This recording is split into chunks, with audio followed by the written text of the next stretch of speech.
Hello, good evening, all. Can any of you just confirm you're able to hear us okay? Yeah, we can. Yes, yes. Okay, great. We'll just wait for 1 or 2 minutes and then we'll start. So this week was for the tokenizers class. So just let us know in the chat if you've been able to review the lecture and at least see what tokenizers are.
Okay, so it's already 3 minutes, 4 minutes past 8. So let's just start.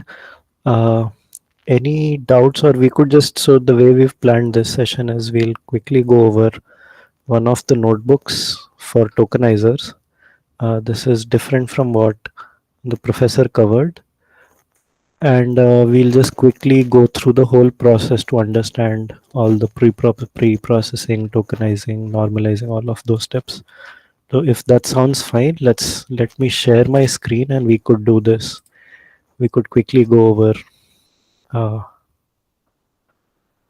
okay, let me see if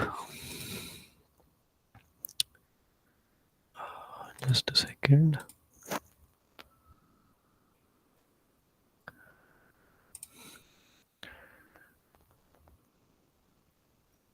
Yeah, are you all able to see the screen? Hello. Yes, yes. Yeah, okay. And are you able to see the notebook now? Yes. Yeah. Right. So let's just. So how do we? I think this is Firefox, right? So I can't share a tab alone, but maybe that's okay.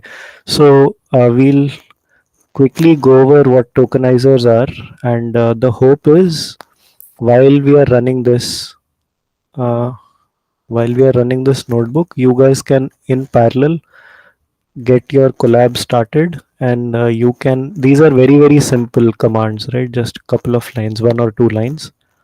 So if you can simultaneously type along, and then we can see if you are also getting these results. Later on we'll see some tweaks and changes, and then you can do some interesting stuff. So I'll just give you 1 minute to start up a collab. Also, Nitin, if you can start the streaming. I don't know if the streaming is happening or not. Nitin, are you there? Yes, yes, Kishan. Let me check if I can start streaming. I have to join using the course ID. Just give me 1 minute. Yeah, okay.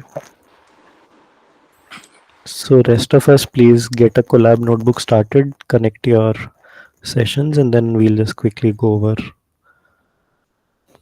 Sir, you can go in the options to check that pop-up you are looking for. Pop-up of what? Oh, you mean the streaming? Yeah. Okay, okay. Yeah, so I think Nathan will take care of that streaming part. Don't worry. Kishan, actually, I'm not able to log in through the course ID, so I will not able to stream. But it is anyway going to be recorded. Okay, We'll upload it later. sure, sure. Yeah, the recording is already on. Just the streaming was an issue. So I'm not able to stream over YouTube because it's saying some channel issues. Yes, yes. So it can be done only using the course ID. That is, I'm not able to log in. So Okay, so anyways, recording should be fine, right? yeah, it should be fine. Okay, okay. Yeah. So just a second.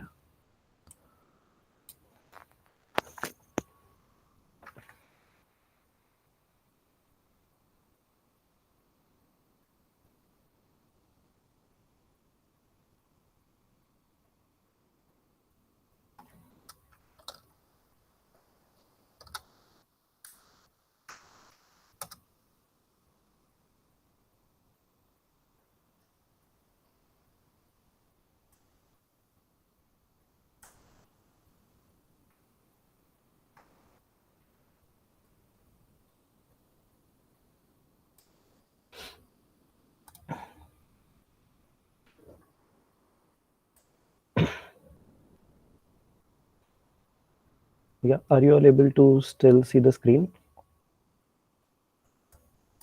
Okay, One so request. Yes, Can yes. you zoom in a bit or increase the font size alone? yeah, sure. That's a good point actually.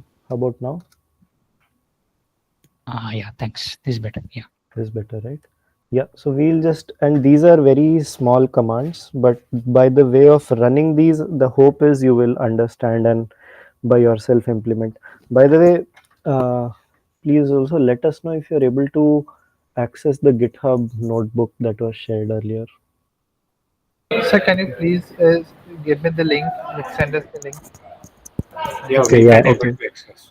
We can able to Okay, access. yeah, fine. So I'll get Aditya, I'll get you the link. Right now, I'll have to just ask Nitin, or I'll have to ask. I will get you the link somehow. Okay, even if not here, we'll get you somehow.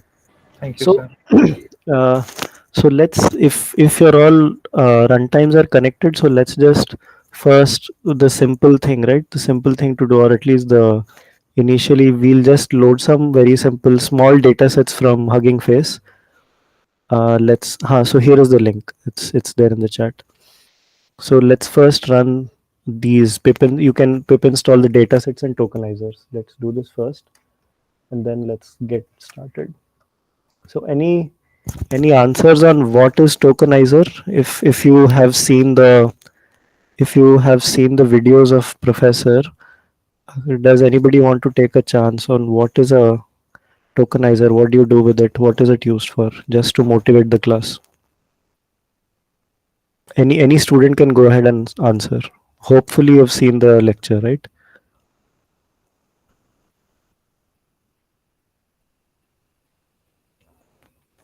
Did you guys have a chance to see the lecture? That's right.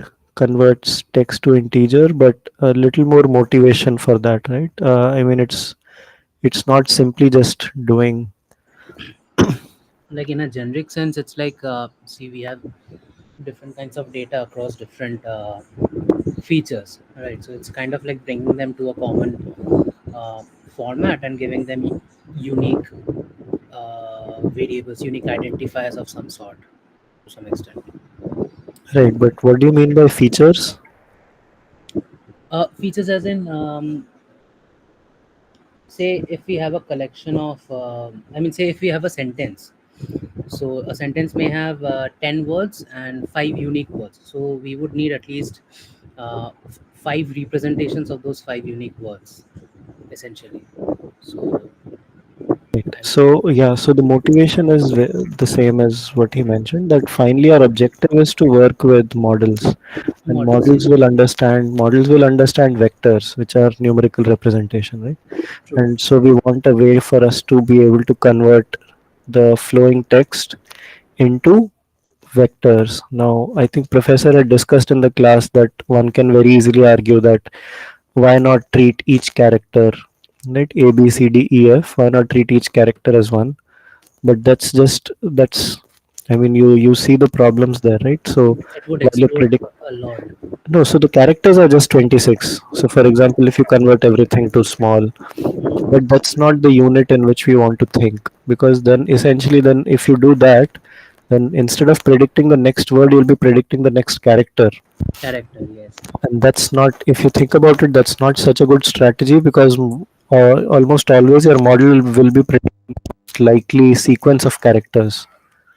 Right now, that is not a very good window, or this could be a fun experiment that if you want to do that, you can try to see and you see the result of what's happening, right? It will basically learn a distribution over characters and not distribution over words, right? So we want to be able to convert the text into some form of vectors. So for that, there are some steps that we will, hopefully all of you were able to run the first two steps, right? For if you're just cold starting your notebook, then it will take about 1 or 2 minutes, but then it should be there, right? Just a thumbs up in the chat would help me know that if we can proceed. And next, some motivation on why would you require a tokenizer. So This was another example that the professor mentioned, right? So, for example, there are so many different variations of the same word. The same character could have accented uh, things in the free flowing text, right? You see all those O with the tilde, double dots, and so on. You want you and all of these. If you start to treat each of these as separate, then quickly the whole text or the number of words, the vocabulary size explodes. So you want some way to bring all of these in a common denominator space. So we'll look at some of the steps that you will require uh, for this whole tokenizer process, the pipeline. But the first step, or at least for us to understand, we can quickly just import some of these data sets, right? And just so that you don't have to type, I'll copy this and put in the chat. But the rest of it, I'm trying not to just give away the notebook because it's very simple to just do shift run, but you'll not understand much. So all of these commands, which are small ones, I would hope you guys really write it. Rest of the bigger commands I'll copy in the chat. Right, so what have we done here? We have simply imported the data set, and this is an example of a very small, so you can, so this Wikipedia very small text, right? So I think this is hardly a few MBs. If you want to later on play with a bigger data set, here is a good example. You can also, so I'm just giving you some examples which you can use for playing around with data sets if you're really using, right? uh, just a second, I'll also give you another example which is actually interesting. So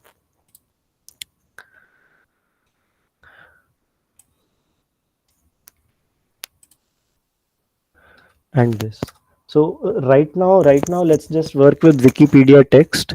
The later ones you can, so actually the later ones are a bit bigger. The last one, the full large light version, is like a few gigabytes. But for now, just for the sake of this notebook, let's just work with Wikipedia.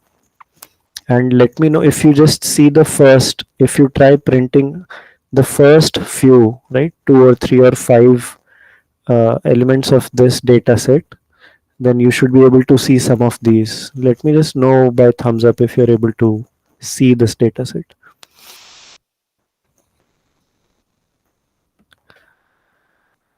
Right.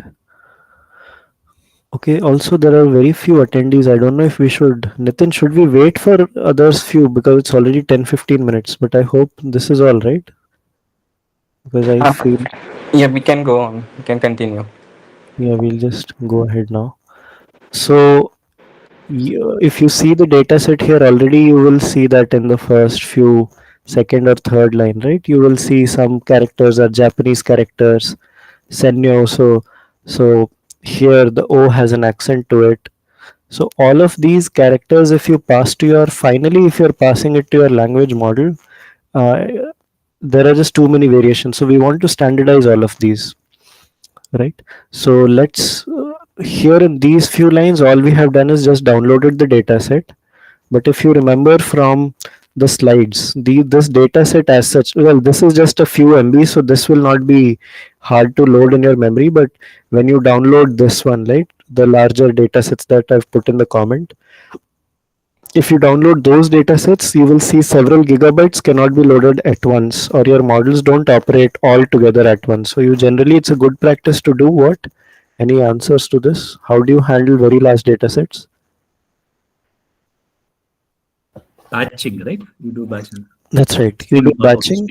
Yeah, you batch your data set, and that's by simply first creating batches and then creating a data loader. Data loader is nothing but uh, a form of iterator which will just yield a specific number of manageable size chunks, right? So let's create, so this generally the first two three blocks of code, right, you should just be able to write without even getting help from here and there. This is a very simple code for batching your data. Here this batch size to your discretion. but you can keep this whatever you want, right? Or whatever you think is the size that your memory can hold. Then what do? You create a list of lists, right? This is what the all text part is. You're just creating, you are taking batches of size 1000 from the text and making into a list of lists, right? I hope you guys are able to understand this syntax of Python, right?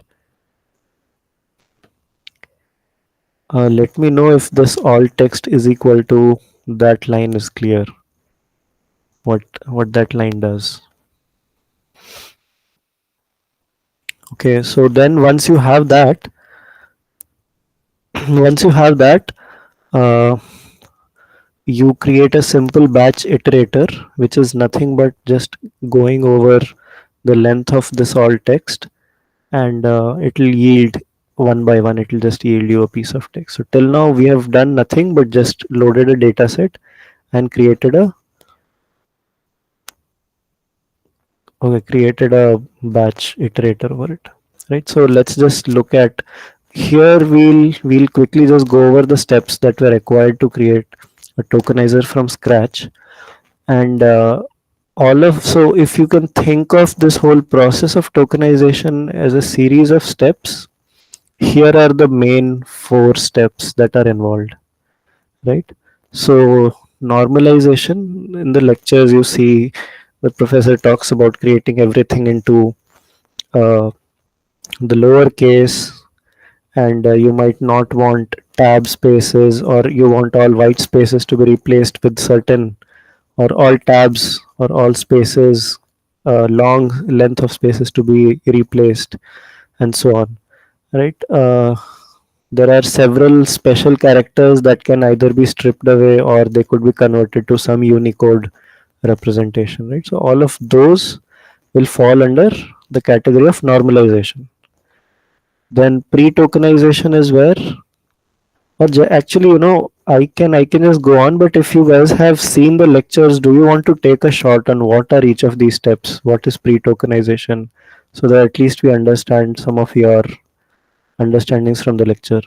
So anybody wants to take a guess on what is pre-tokenization, what is model training, what is post-processing? Yeah, We can. pre-tokenization is I think before we, oh yeah. it's like a normalizing, removing the lowercase. All this is pre-tokenization, right? So before we actually get the tokenization part, we want to get the data to a standard format. I think it also included like splitting it. I mean, say there is a sentence, split it by space and create a list of words. I think that was also included in pre-tokenization. Yeah, Or so probably yes, the so actually, yeah, normalization. So, Srinivas, normalization is still looked at as a precursor to that. I mean, all of this is finally just nomenclature. There is no real great concept here. All of this is just a step of a bigger pipeline. So, and we are understanding each of these smaller steps by some special names, right? So, you are right. Pre-tokenization is also including all of that you said, but as Rahul mentioned, that some of this is to, once you have converted it into lowercase, once you have pruned away your smileys and special characters, once you have converted everything to Unicode, then later on, now you want some form of smaller text than free flowing text, so you can start to split it around something that you think is reasonable. Most reasonable people find, at least for English, is white spaces. Please note that this is just for English and a few languages, right? Not every language is white space separated. There are other special, for example, Mandarin and the Chinese or Japanese derivatives, right? They are not white space. So, but still, one of the pre-tokenization steps is you can split a longer sentence into a list of words, right? Then you want to train your model. But what do I mean by training? Uh, that Yeah, anybody wants to go ahead? What is training of tokenizer? Learning the vocabulary with byte pair encoding or some such rules. Right. So you can choose one of those rules, and the hope is from whatever data you provide, right? The tokenizer can be learned for your data. right? And that you can specify what is the size of vocabulary you're looking for. All this is some form of how much compute do you have available at your disposal. So once you do that, uh, so Jaidev says streaming. What is that? That was an answer to how do you handle data sets which are too large to. Okay, got it. Yeah, yeah, no, I just saw that now. Yeah, streaming is one. Yeah, that's right. I mean, this could also be thought like that, right? So uh, yeah, you're just yielding it one small batch at a time, right? So that is the model training part. Post processing is more of specific to the architecture of language model that you will be using, right? So you would have seen that some specific like BERT or GPT or so on, they have a certain way of how they understand beginning of a sentence, how they understand if there are multiple sentences coming in, or how do they understand things that they have not seen in the vocabulary. So post processing is once you've tokenized everything, what are the minimal changes you can do to your tokenizer? Uh, what are the changes you can do to your tokenizer so that you can make it more customized to one of the language models, right? Also, I'm just wondering if we should uh, yeah, so next let's look at a word piece model, which so let's start to create a tokenizer, right? So if you guys can see the code, here is the code, and it will be great if you can just type it out. It will not take more than a few seconds, right? So anyone wants to go ahead with why do we need this unknown token? This was covered in the class.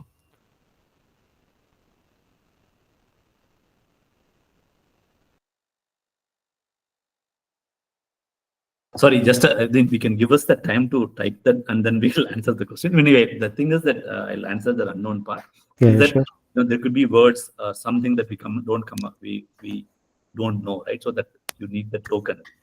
Right. Be the reason by unknown. Yeah, yeah, yeah. So Be the short answer form is or right. So the answer is exactly that. So whatever is your text, whatever is your training vocabulary, or whatever is the training dataset that you give, you will not expect the whole of English to be there in that, right? So what should a model do if it comes across something that it has not seen or not, which is not there in the vocabulary, basically?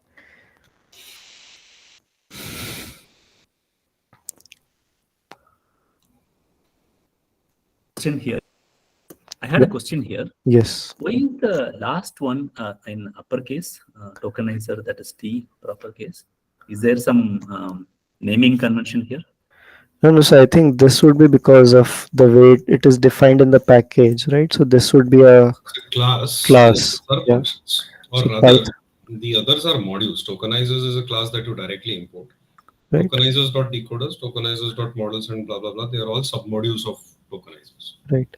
So yeah, the basic Python convention of having classes to be capital first.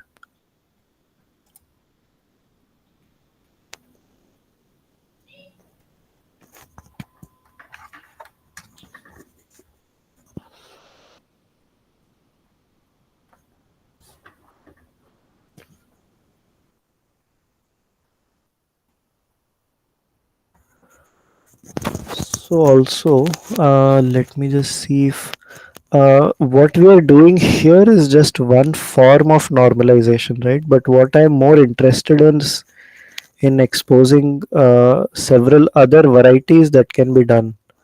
But for that, I think I'll give you the link for just a second. I'll find where that is, because this is more or less very restrictive, the notebook that we covered today. But you should also be aware of several other possibilities. So let me just look for a link.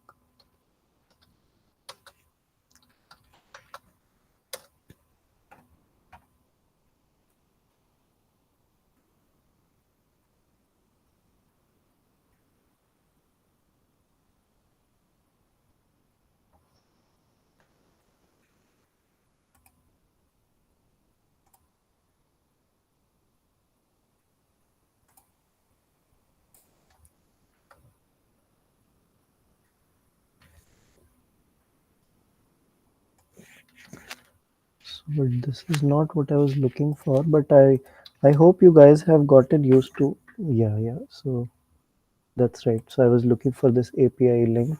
So that has more of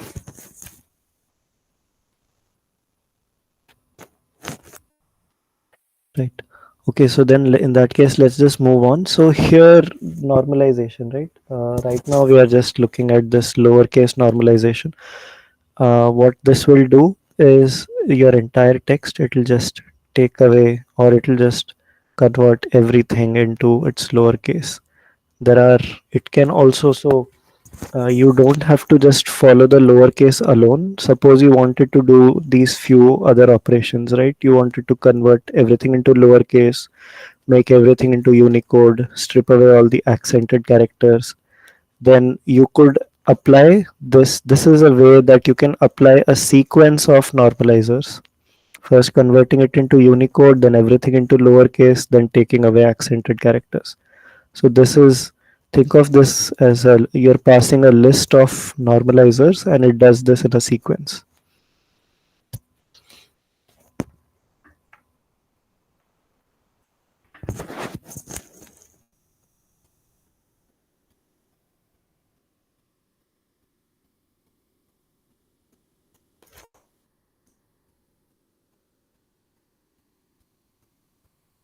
So just give me a thumbs up if you guys are able to type in these, let these cells run.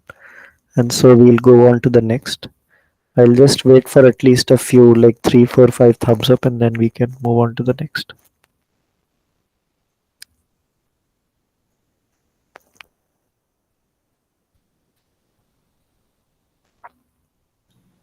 So you people have been working on Indic NLP, right? Sort of. So I am not directly working on that, but yeah, what about it? Um, how did you?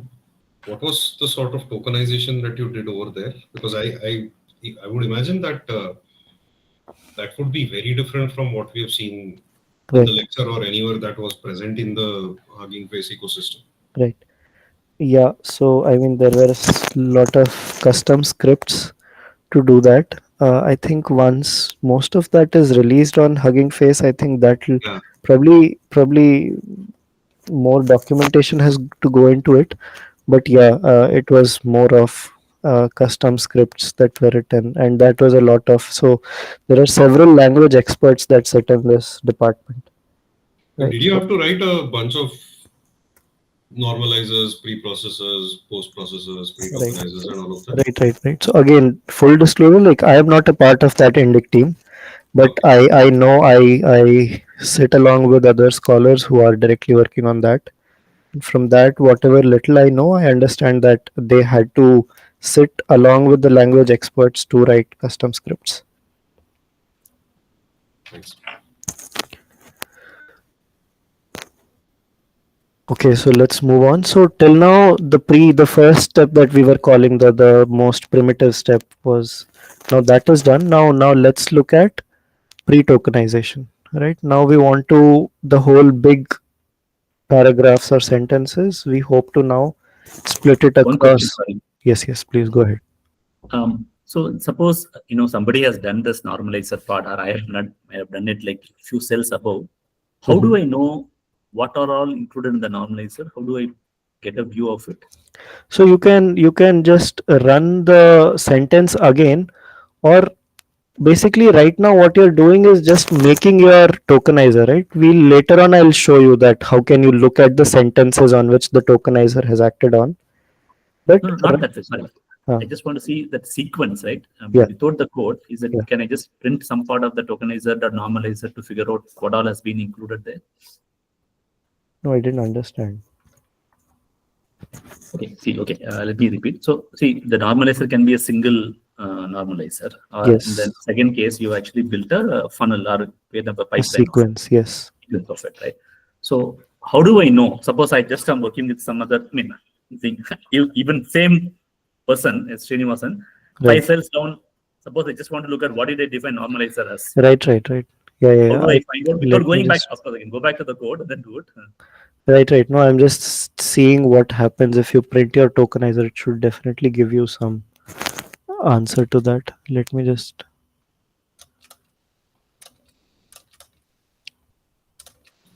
think if you just do tokenizer dot normalizer, it'll tell you that it's a Right. sequence, and So then I that's think what there are I'm ways of I'm trying to show here.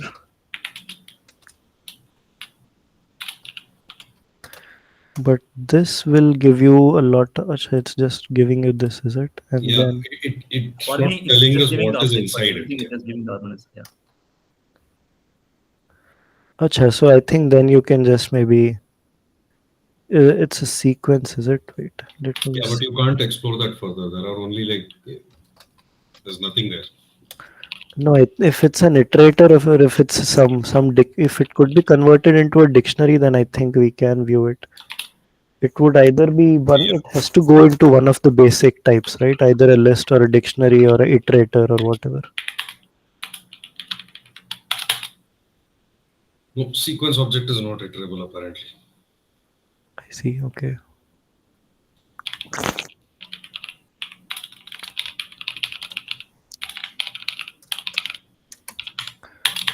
To view tokenizer. Or is there a Yeah, I guess it's fine. We can move on, right? Because it's just a thing. Maybe we no, can. there should be a way. There has to be a way. I mean, we just need to actually. This is just a. I mean, this is just a collab front face, right? It's just running the notebooks. If we run some IDE like maybe PyCharm or something, we can explore this better on what exactly is this sequence data type, and there we can see visualize if this we can truncate this into some other format. But the question is valid. We should be able to see what decision we've taken. So yeah, we'll see and we'll let you know.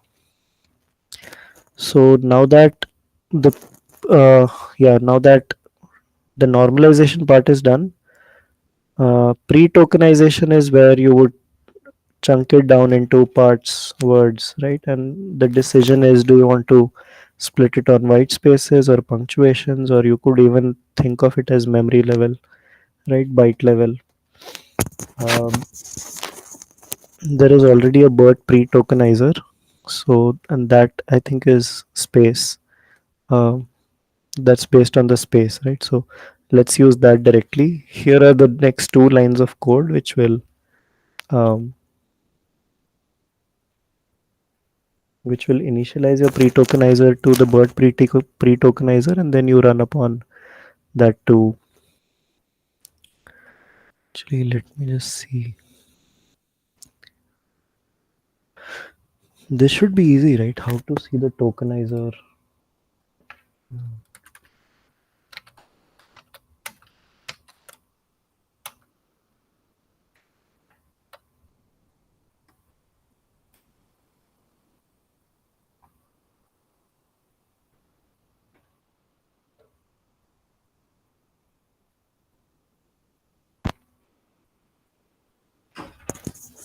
And if you run this for a simple sentence or whatever different kind of sentence, you can uh, run your pre-tokenizer on, and then you can see what is the kind of result it is giving, right? So for example, the BERT pre-tokenizer, what all does it act upon?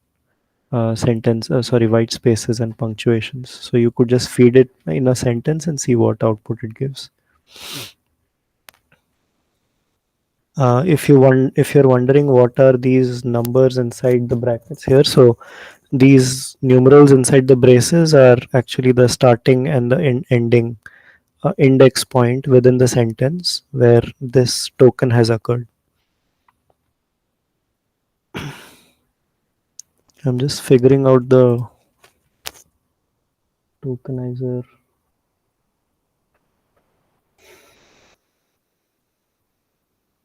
But anyways, so yeah, so Srinivasan, I'll see that and I'll let you know. Right now, whatever I'm trying out doesn't seem to be very. Yeah, so have you all come till this cell where we are able to pre-tokenize? Yeah, a couple more hands and then we can move on. So then let's now look at the tokenizer part, right? Where we are actually going to train our tokenizer that will internally build a vocabulary. So here, one of the things is you have to pass along some of the special characters. The purpose of these characters will be more clear if you see the lectures where they tell you about. It depends on what is the language model that you will end up using, right? So all the future things that need to be masked, you need a mask. You understand what is unknown. What if you're batching things of different size, you need a padding. Separator is to have between sentences. So each of these has certain role, and just a second.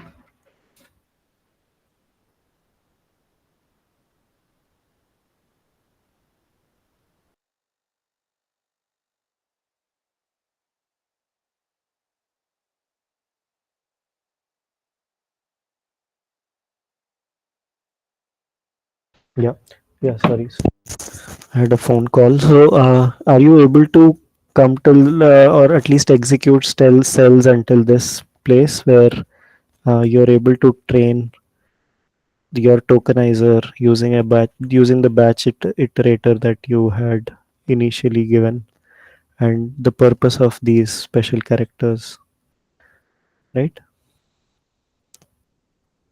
Can anybody tell me what are these? Or I hope you have understood these special tokens.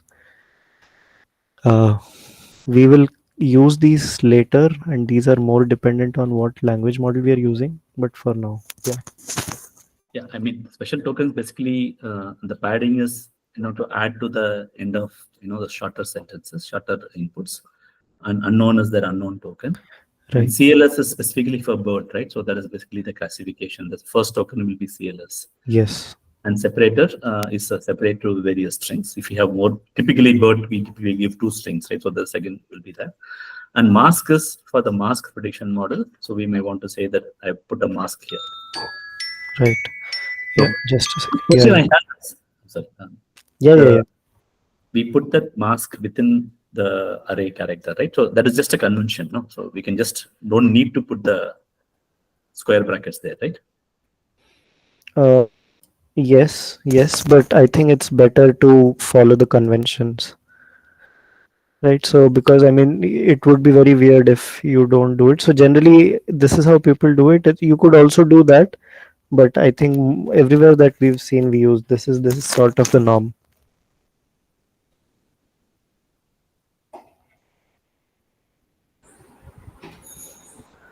So then next, once you train it from this iterator, your tokenizer is basically trained, right?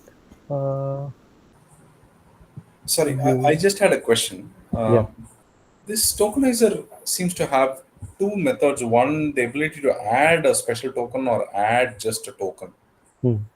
How are those two different in terms of treatment? No, no. So whatever words it is seeing in in your data set, it will automatically create a vocabulary out of that. However, you are specifically giving it a few special tokens saying that look, these will not occur in my dataset. However, I want you to add it in the dataset, right? So you're right in asking that why is it, how is it even able to treat these differently? It is just making the tokenizer aware that these are few other special tokens that you can add to the vocabulary later on in your post processing step or in your language modeling step, which I think will be covered in the next 2 weeks. There you can use these special tokens in a certain way. So like how Srinivas was saying, right, that CLS is the first uh, the first token, and you can use separator to uh, differentiate the beginning and the ending of a sentence. Sorry, not beginning, I mean as a separator to the two sentences. Masking can be used for mask models. That the functionalities will be defined later on, but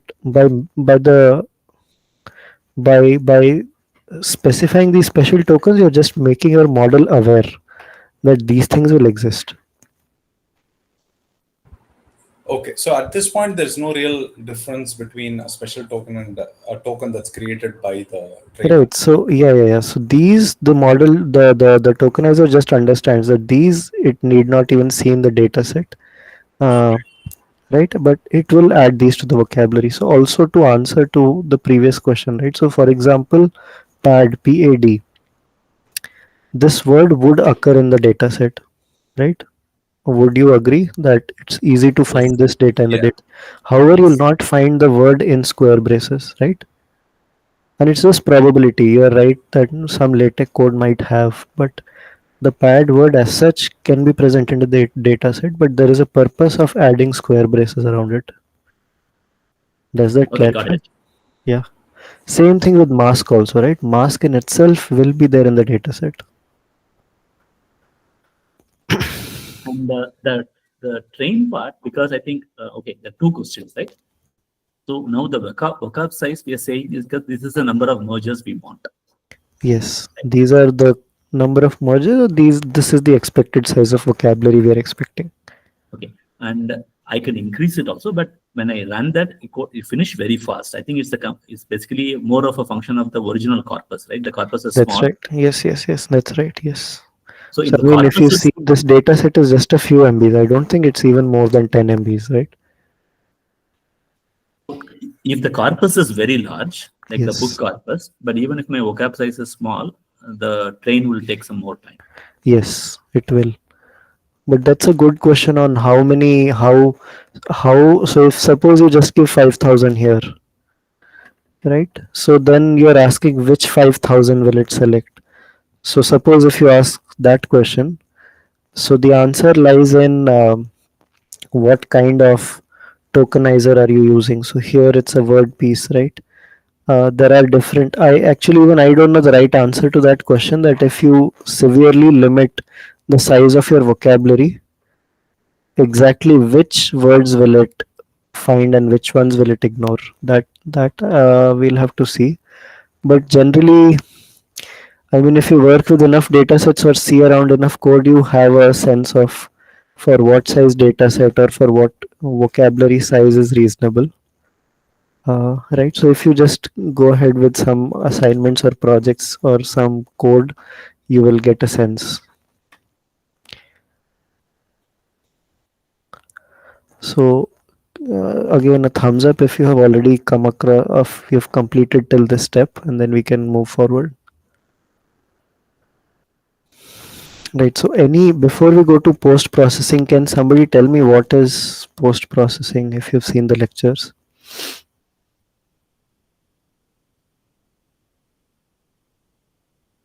We add that the specific thing, right? We want to add CLS at the beginning of the sequence, right? And separator also, I think we have to add. Right. But what's the purpose here? I mean, why post processing? Why is it a standard thing or does it vary as per Depends your on requirements? the actual LLM model that we are doing, right? So Right. we need BERT, we need CLS if you want to use BERT. So the post processing is actually it depends on the LLM model that we are going to use after. Yes. Yes. So it totally depends upon what is that you are finally going to build out of this. And so post processor is always customized to your specific requirements. So in this case, since we are all working in BERT setting, we'll just go ahead and say that CLS token ID, right? Token to ID. So remember that we gave it some special tokens earlier. So now we are asking what is the token ID of CLS. So this will have the token ID of CLS. Similarly, this will have the token ID of separator. And you can see that these are assigned some special like 2 and 3 initially. So similarly, now when you write a post processor, you specify how do you want to feed in your sentences. Here there is a bit of, I mean, if you've seen any scripting, right, bash scripting or any of those scripting languages, you know that $A can be used to signify something. So here $A is the first sentence, and if you have multiple, if you have two sentences, then $A and $B, $A will have the first one, $B will have the second one.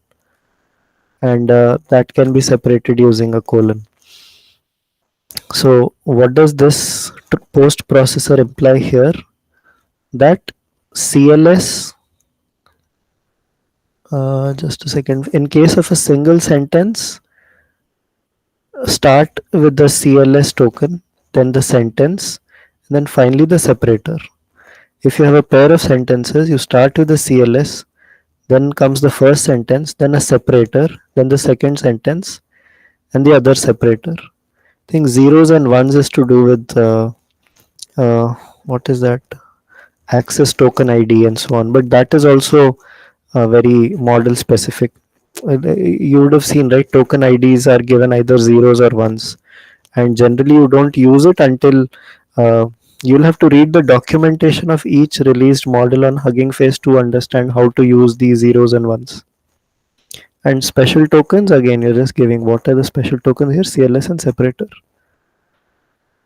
right? So finally, your This tokenizer is, code, yeah. this code, can you please post it, because this is we might make a mistake. Yeah, you're right. Actually, yes.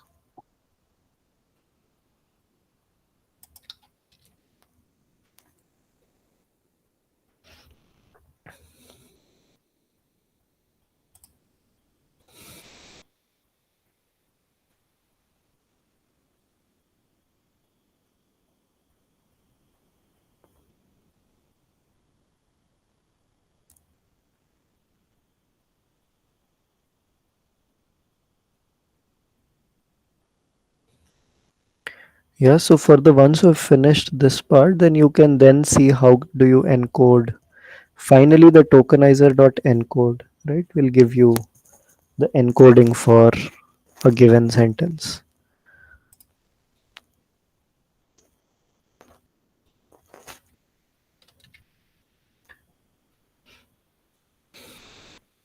right? And then this should have all the components, right, from normalizer to pre-tokenizer, you training it on this Wikipedia dataset, and then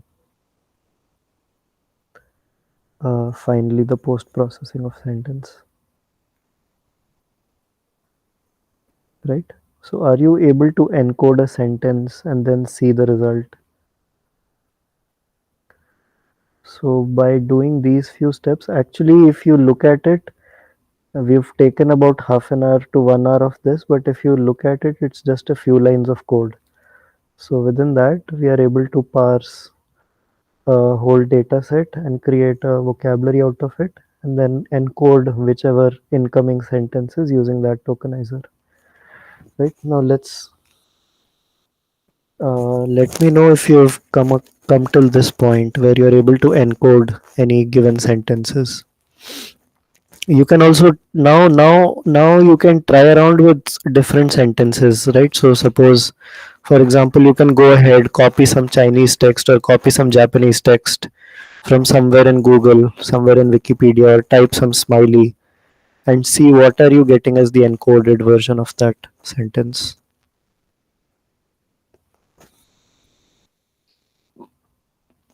I'll just give a minute so that you can. So finally, now that the tokenizer is ready, uh, many of you will have different encodings for different sentences, right? You don't have to type the same. This is one sentence. This is another sentence. You can type any other sentence here, and then see how is it getting encoded. And if any of you want to share your screen or paste the output, then that's also welcome. If any of you have an interesting case to share, then you can share your screen and show what it looks like.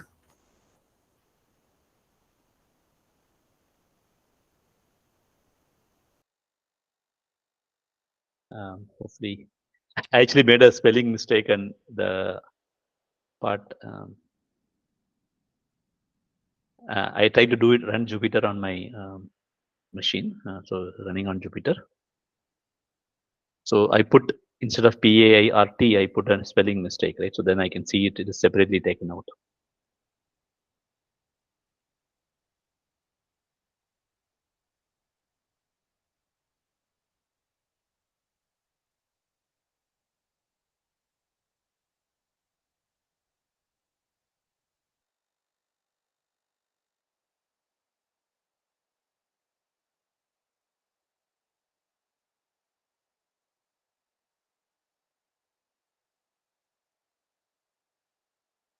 So I have a slightly tangential question here.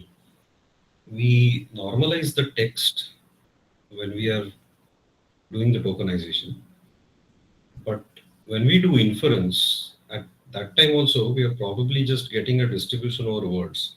And because we are being so careful about the vocabulary size, the output should not ideally care about whether something is uppercase or lowercase. But when we see LLMs in practice, we see that they figure out which word should be uppercase and which one should not be. So, how does any idea of how that works?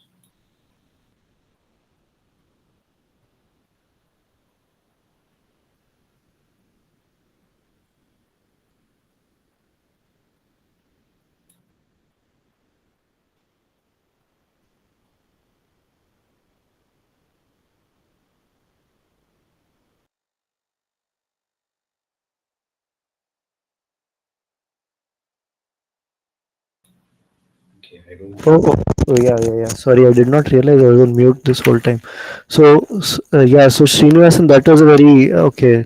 That was a very proper example. And Jaidev, to answer to your question, uh, yes. So you are basically asking if uh, the vocabulary used is all in the lower case, and the final and whatever other generative AI examples that you have seen, they are able to generate uppercase also, right? So you are asking how does that happen, Hmm. right? Is there like some other tertiary model which? Yeah. So that's right. So all of this is just to train a language model. Finally, you will see that the generation does not happen by directly using these. Right now, whatever is your encoding, finally your decoder model will account for more of a natural language generation. Right now, you're just I mean that will come in the subsequent weeks. Right now, you're just learning a No, I mean, vector actually, representation of your whole data set. it doesn't matter if it's actually not there. Also, I'm just curious.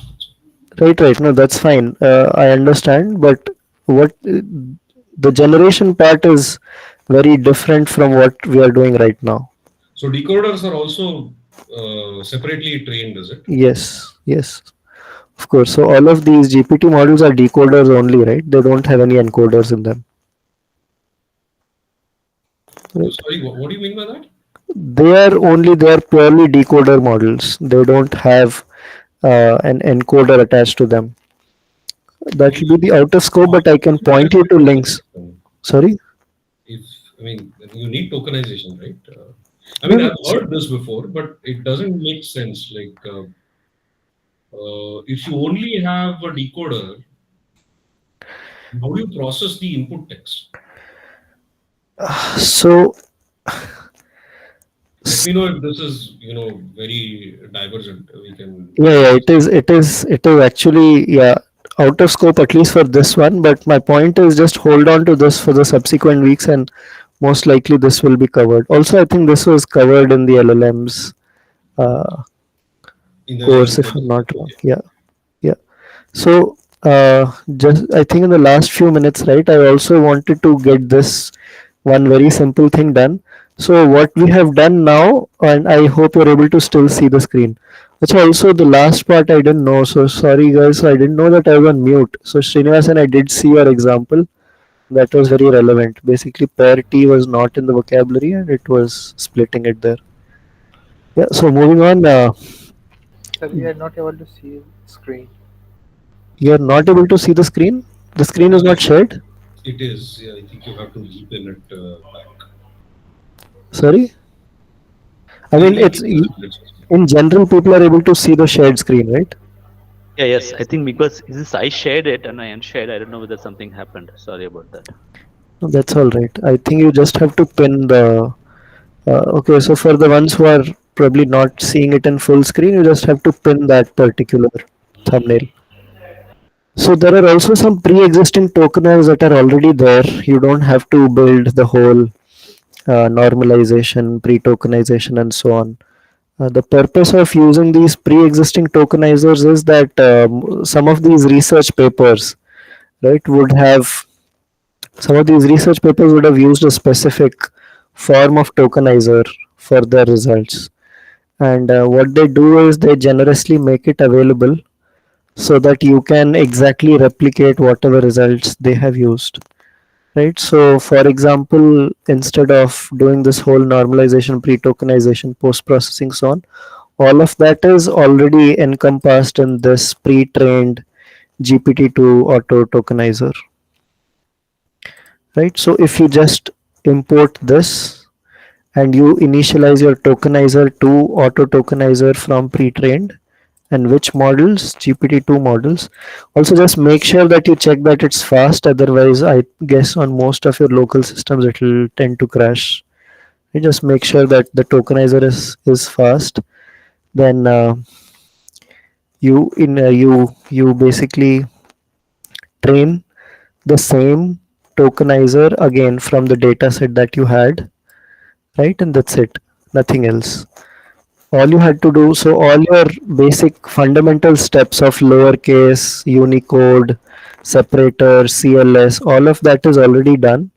All you have to do is just train upon your data set, and that's it, right? Thereafter you can just go ahead and use the tokenizer. It will give you the output the way GPT-2 expects. So can you move slightly up? Yeah, okay. Thank you, sir. Actually, one question about GPT-2, and this borders a little bit on the graded assignments for this week. It seems to have only one special token, which is simply called end of text. So how is it that it can afford to have just one special token? No, I don't. Is that true? Yeah, could you check it yourself, like tokenizer dot special tokens map or something in the current session? Let me see. But that's the thing, right? I was not able to access, and that's the problem with collab. It doesn't let you explore the variables. But let me Okay, just see. okay. I could show it if you want. Yeah, if you could share your screen, then that will be helpful.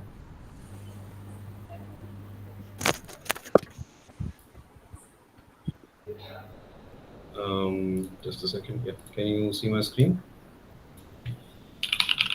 Yes. I think I have something open here.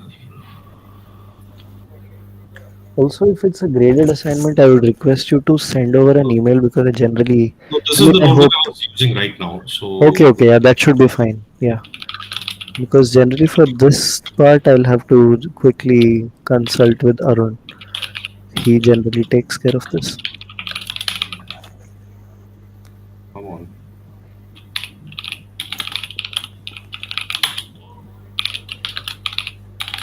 Okay, it's like a crash my computer.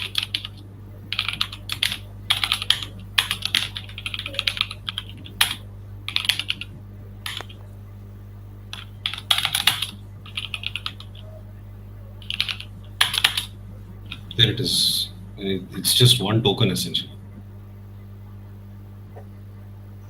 I see. So end of So sentence even the token and unknown token is also end of text. okay, I maybe spelled it a little wrongly. They are called different things, but the value of the token is the same. So how is it that Right. what is BOS by the way? Not sure. Whatever it is, how can it afford to do this? That was my question actually. Yeah, B was the beginning of sentence, right? Sometimes when you have a Okay, pair, okay, beginning of sentence. Beginning and end of sentence. Right. So why is it? Unless this is like some very primitive GPT-2 tokenizer that we're using. If we had something like Was it OpenAI in slash Yeah. GP2? So was it in GP2 they were saying they were using some 256 byte encoding or something, and therefore you never needed this unknown. Right. So okay. here is what I found, something that's more relevant. This is a discussion on Hugging Face, and this talks about this. Ah, cool. Okay.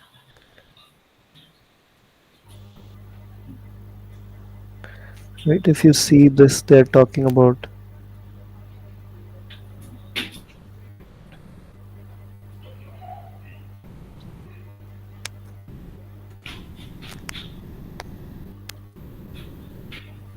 Okay, what they're saying is that GPT-2 is simply a causal language model, so it doesn't care. It just needs to know when to stop generating, and whether it is actually an end of sentence or not doesn't matter.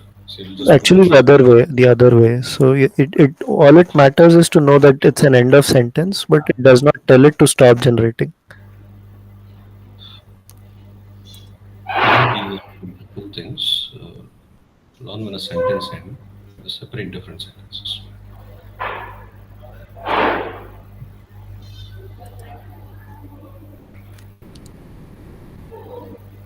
Anyway, it's Right. interesting example. Yeah, sure. So I think that's all there is to it. Uh, and then the new tokenizer will give you whatever output. Yeah, so I think the last part, right? Not so important, but just to know. I mean, this tokenizer was very trivially small, but suppose you invest time, energy, effort in building a really smart tokenizer for a really large data set, then there is worth in saving it. And so this is how you would save it. And then later on, there is also a load pre-trained or something like that. So I think that was covered in the lecture. So yeah, I hope you guys were able to. Right. So for So this week, last question. tokenizers. Yes. It turns out that if you're trying to build a tokenizer from scratch with BPE training, if Yes. you retrain the same tokenizer, the number of tokens that it produces Mhm. for the same sentence doesn't change. It doesn't. It seems like it doesn't learn. But if you recreate a tokenizer from scratch, Mhm. then the vocabulary size starts mattering. I'm just wondering if this is correct or am I doing something wrong? Uh, so could you're saying that for the same for which one for BP? You're So saying let us that say I have one tokenizer instance simply called tokenizer. yes. What I'll do is I'll do tokenizer.train or tokenizer.train from batch. Hmm. Train from generator. Hmm. Now, when I call that method train from generator, I have to pass a trainer. Yes. And let us say that I do three things in succession. One trainer has a vocab size of X, the other of Y, and the third of Z. So I do three training sessions on the same tokenizer instance. Okay. It doesn't seem to change the tokenizer at all. Mhm. But if I instantiate a new tokenizer and train it, then it starts working. So that seems a little counterintuitive because what it means that I cannot incrementally train a tokenizer. So the question is, am I Right. doing something wrong or is that No, what no. is? So I think I followed half of it, but is it possible for you to post this on the Yeah. discussion forum? Yeah, I think there because yeah, I might answer something on based on my understanding, but that need not be correct. Right. So if you post it there, I think we can just clarify there. Got it. Yeah. Okay. So we had this. That's it for this session. So based on the future weeks, I think pretty soon more content will be released. So based on that, we'll have further any more questions, or we could just drop this class.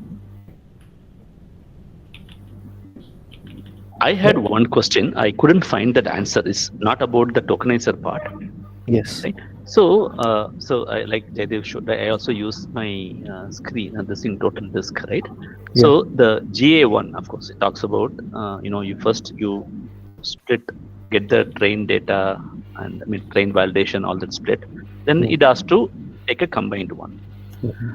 And I thought I will be able to do this without having to re-download the data set. Yeah. So basically, the question is, so suppose I've downloaded the data set, so it is there in my disk. I Yes. mean, and I am doing something, and I didn't save my, like in your case, you call it data set, no? So that Mm. variable, right? I have Yes. not saved it using that part, right? I've just kept it. Yes. Now I Yes. have the files, right? So now Yes. can I load data set from the file? All the options I tried, there is a cache options. I tried it. It still downloads it from the web. No, no. I think once you download it, it creates a raw format, right? Yeah, Jaydev, you were saying something. No, that is very surprising because once the cache is there, it should never make a network call after that. That's right. So yeah, it does store the files in a raw form, whatever is the FTP or whatever is. Would you try turning off the internet and trying it again? See, I mean later, of course, whenever Yeah, it didn't possible. work. That's why I. Oh, okay. So I don't know. Maybe I made a mistake, or maybe there is something wrong with the thing. No, because I no. uh, Yeah, once it downloads the raw file, then it shouldn't. I mean, unless I don't know if you are rebooting your whole kernel and so on. Uh, Even then, right? Okay, But let me datasets library seems to have something called save to disk. At least I tried using it. right. Uh, that's what then allows you to just load it back from the disk again. I think the cache files, if you just have it as cache files, it seems to reload it again. Good. Yeah. So yeah, then there is a particular flag. Kaushik is saying that you can just flag your save to disk as true. But this is the part where I mean we would really encourage you all to go through the whole API docs once, right? And if you read through the manual, there will be several other options which are uh, more helpful, and yeah. it's hard to cover all of those options in the class or in So there is, these. yeah, thanks. There is a option called cache files. I think you can give the cache file. So that's what I gave, right? And I thought it'll just take it from the file, which is a raw file, but it didn't. So let me try a few more options. Yeah, yeah, sure. Okay. Cache files is just gives lists the files that are stored. That's it. Save to disk saves it locally, and then you can do. There is something called load from disk, which will allow you to load it from the disk again. Seems like that load data set, the first string that you give is like the hub identifier, the Hugging Space hub identifier only. Yes, that's If you right. do The some sort of intermediate pre-processing on the data set and which you then save to disk, that makes sense because then you can load back that particular transformation, that specific transformation of the data set. But if I were to, let's say, just download nampadam/Tamil or whatever, and if I do it again, I should still pick up from the cache. But I mean, otherwise it has to do some kind of a differential check, right? What if the data set had changed or What if it something? has changed? Yes, good point. Yeah, What if there is a newer version of it? correct.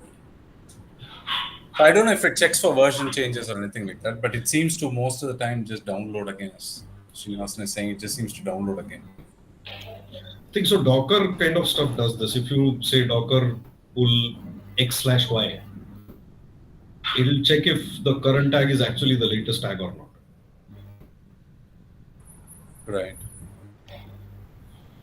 But then very unlikely that Srinivasan sir would have re-downloaded the same data set while a new one was being released. I don't know.